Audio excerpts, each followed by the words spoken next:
Assalomu alaykum, hurmatli tomoshabinlar. Bugun men siz bilan juda muhim mavzuni gaplashaman.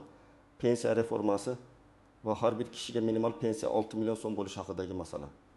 Bu mavzu faqat bugun pensiyada yurgan otaxon onaxonlarga tegishli emas. Bu sizga ham, menga ham, farzandlarimizga ham, hozir ishlayotgan, rasmiy yoki norasmiy daromad qilayotgan har bir odamga tegishli. Chunki pensiya tizimi qanday bo'lsa, ertangi kunimiz ham shunga bog'liq bo'ladi. Agar siz hali yoshman, pensiya menga uzoq deb o'ylayotgan bo'lsangiz, eng katta xato aynan shu joyda boshlanadi. Pensiya bir kunda paydo bo'lib qolmaydi. U bugungi ish stajingiz, rasmiy maoshingiz, to'langan badallar hujjatlaringiz, mehnat daftarchangiz va davlat tizimidagi ma'lumotlaringiz asosida shakllanadi. Shuning uchun bu videoni oxirigacha ko'ring. Ma'lumot juda muhim. Hozirning o'zida kanalga obuna bo'ling, videoga like bosing, chunki bunday mavzularni qancha ko'p odam bilsa, shuncha ko'p odam o'z haqqini vaqtida talab qila oladi. Avvalo, men masalani oddiy tilda tushuntiraman. Eski yondashuvda pensiya asosan 3 ta asosiy narsaga bog'liq edi. Ish staji, rasmiy ish haqi va pensiya jamg'armasiga tushgan to'lovlar. Ya'ni odam butun umr ishlagan bo'lsa ham, agar u norasmiy ishlagan bo'lsa, konvertda oylik olgan bo'lsa yoki ish beruvchi uni hujjatda to'liq ko'rsatmagan bo'lsa, pensiya hisobida muammo chiqardi. Ko'pchilikning real hayotdagi holati shunday. Odam o'tgan yil ishlab kelgan, lekin hujjatda 25 yil ko'rinadi. Yoki oyligi 5 million bo'lgan, lekin rasmiy maoshi 20 million 500 ming qilib ko'rsatilgan. Natijada pensiya yoshiga yetganda u men shuncha yil ishladim-ku deydi, lekin tizim hujjatda buncha ko'rinmayapti deydi. Mana shu joyda katta ijtimoiy adolatsizlik paydo bo'ladi. Endi muhokama qilinayotgan yoki joriy etilishi aytilayotgan yangi yondashuvning eng katta g'oyasi shuki, minimal pensiya odamning eng oddiy yashash xarajatlarini qoplashga yaqin bo'lishi kerak. 6 million so'm minimal pensiya degan gapning mohiyati ham shunda. Bu raqam shunchaki chiroyli eshitilishi uchun aytilmayapti. Chunki bugungi bozorda oziq-ovqat, dori-darmon, kommunal to'lovlar, transport, kiyim-kechak, davolanish xarajatlari juda oshgan. 1 million yoki 2 million so'm bilan keksaning oyini bemalol o'tkazish qiyin. Ayniqsa, yolg'iz yashaydigan, farzandlari yordam bera olmaydigan, sog'lig'i yomonlashgan odamlar uchun bu juda og'ir. Lekin bu yerda juda muhim savol bor. Agar minimal pensiya 6 million so'm bo'lsa, bu pul hammaga avtomatik beriladimi? Kimlar oladi? Qanday shartlar bo'ladi? Ish staji hisobga olinadimi? Nogironlik, bo'g'uvchisini yo'qotganlik, ijtimoiy nafaqa oluvchilar ham shu tizimga kiradimi? Men bugun aynan mana shu savollarga tartib bilan javob beraman. Birinchi bilishingiz kerak bo'lgan narsa, pensiya islohoti deganda faqat pensiya miqdori oshirilishi tushunilmaydi. Bu butun tizimni qayta ko'rib chiqish degani. Ya'ni kim qancha ishlagan, qancha rasmiy daromad olgan, davlatga qancha to'lov tushgan, odamning ijtimoiy holati qanday, inflyatsiya darajasi qancha, minimal iste'mol xarajatlari qancha, davlat budjeti bunga tayyormi, hammasi birgalikda ko'riladi. Masalan, birinchi misol. Karim aka 62 yoshda. U 35 yil qurilish sohasida ishlagan. Lekin uning 20 yili norasmiy bo'lgan. Ish beruvchi aka hozircha hujjatsiz ishlayvering, pulingizni naqd beraman degan. Karim aka o'sha paytda ko'proq pul olayotgandek tuyulgan. Lekin pensiya yoshiga kelganda rasmiy staj yetishmay qolgan. Eski tizimda Karim aka juda past pensiya olishi mumkin edi.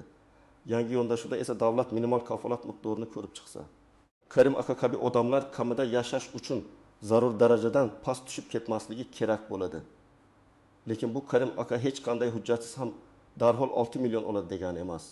U mehnat faoliyatini tasdiqlovchi hujjatlar, eski ish joylarida ma'lumotnomalar, arxiv hujjatlari, guvohlar, soliq yoki bank orqali o'tgan daromad izlarini yig'ish kerak bo'ladi. Ikkinchi misol, Dilbar opa 30 yil maktabda o'qituvchi bo'lib ishlagan. Uning hamma staji rasmiy. Maoshi ham tizimda ko'ringan. U pensiyaga chiqqanida pensiyasi minimal miqdordan yuqori bo'lishi mumkin. Agar minimal pensiya 6 million so'm etib belgilansa, Dilbar opaning hozirgi pensiyasi 1 million bo'lsa, yangi tartibda u kamida 6 millionga yetkazilishi mumkin. Agar uning hisob-kitob bo'yicha pensiyasi 7 million chiqsa, unda u 7 million oladi. Ya'ni minimal pensiya shift emas, pol bo'lishi kerak. Boshqacha aytganda, bu eng past kafolatlangan chegara. Undan yuqorisi staj va badallarga qarab hisoblanadi.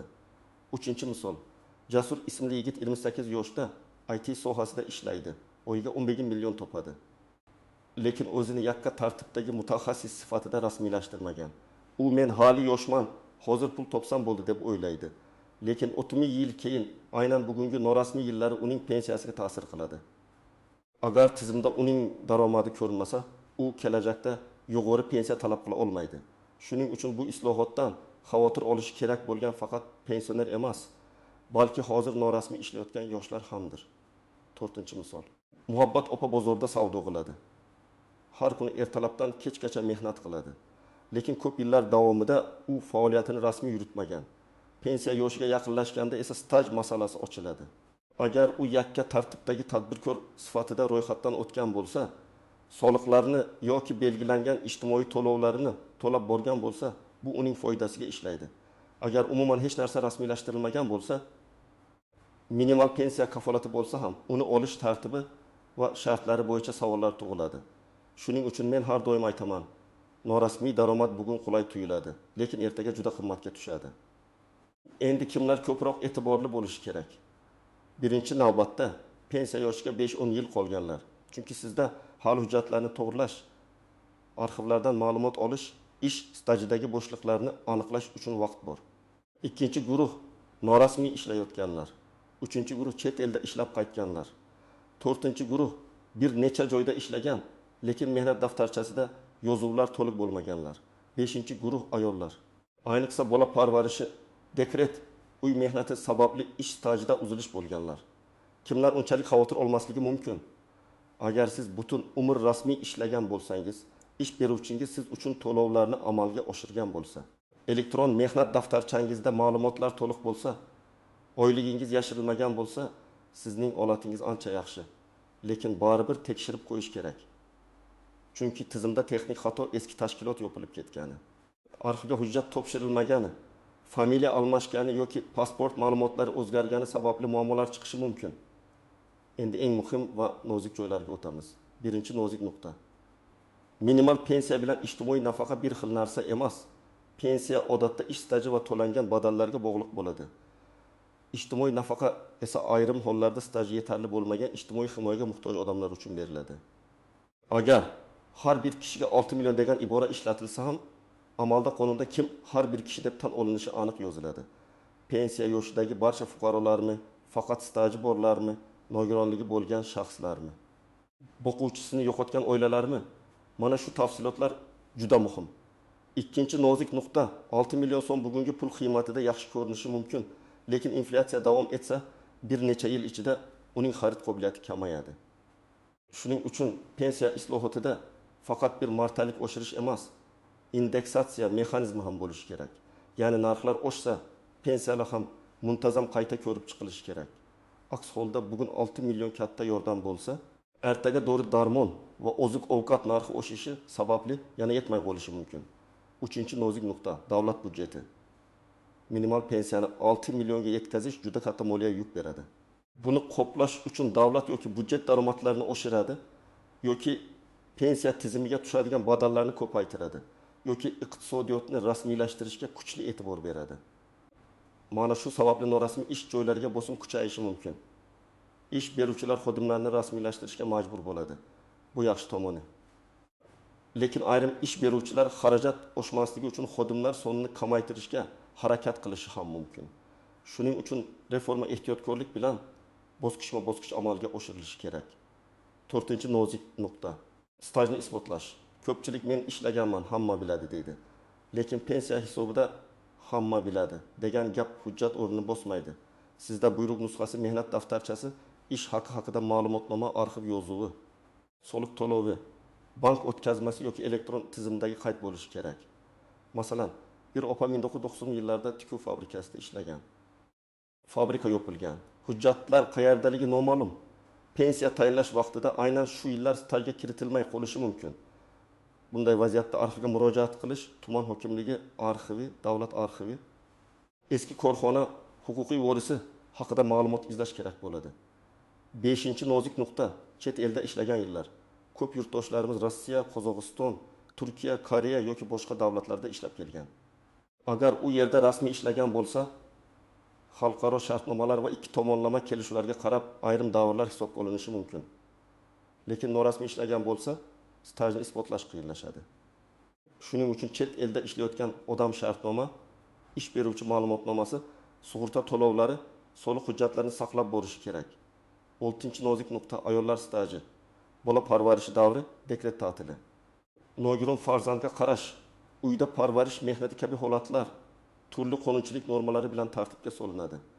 Lekin bular avtomatik ko'rinmasligi mumkin. Ayol kishi men bolalarimni tarbiyaladim deganda bu ijtimoiy jihatdan juda katta mehnat, lekin pensiya hisobida uni tasdiqlovchi hujjatlar talab qilinadi. Tug'ilganlik guvohnomalari, dekret buyruqlari, ish joyidan ma'lumotlar, parvarish bo'yicha hujjatlar kerak bo'lishi mumkin. 7-nozik nuqta pensiya oshsa ayrim ijtimoiy yordamlar qayta ko'rib chiqilishi mumkin. Masalan, odam kam ta'minlangan oila sifatida yordam olayotgan bo'lsa, pensiyasi oshgandan keyin oilaning umumiy daromadi ko'payadi va ayrim nafaqalar to'xtashi mumkin. Bu yomon degani emas, lekin oilaning real daromad balansini tushunish kerak. Ba'zan odam bir to'lov oshganini ko'radi, lekin boshqa imtiyoz kamayganini keyin biladi. 8-nozik nuqta firibgarlar. Pensiya reformasi haqida yangiliklar chiqqanda darhol men hujjatingizni tezlashtirib beraman. 6 million pensiyani chiqarib beraman. Arxivdan staj qo'shib beraman degan odamlar paydo bo'ladi. Men ekspert sifatida qat'iy ogohlantiraman. Hech kimga qo'lga pul bermang. Notanish odamga pasportingizni, plastik kartangizni, SMS kodingizni bermang. Pensiya masalasi faqat rasmiy idoralar, may.uz, pensiya jamg'armasi, davlat xizmatlari markazi yoki qonuniy vakil orqali hal qilinishi kerak. Endi eng kerakli qismga o'tamiz. Siz hozir nima qilishingiz kerak?